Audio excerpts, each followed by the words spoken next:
Hello, what's up guys? So another day, another flexing na punta diri sa among garden, no?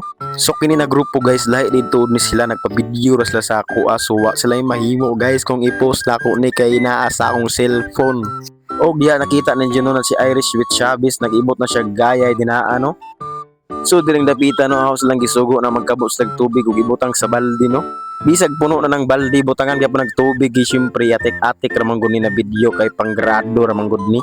Og diring dapita no gilangan ako si Aileen na bisbisi ng talong dinaa kay may na lamang manambok na bahalag atik-atik ra ning video ni.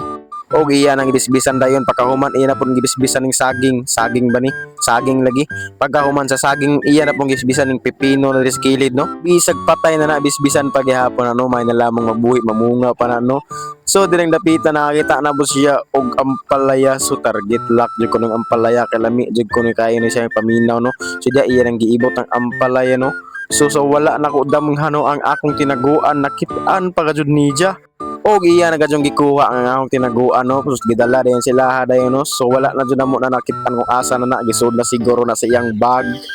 Og nireklamo pud si Perel kay videohan pud na kuno siya kuno mag-harvest pud siya og pipino lagi videohan na kanako. Pagkahuman ni hatag diyan ng Cyril dinatik-atik.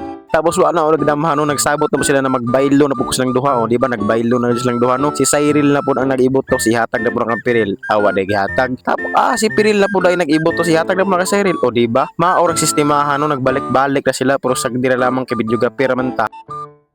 So murag taas na ning video no basin mo gawas sa si CapCut no. Awan ning gawas na lagi humano na nako ni.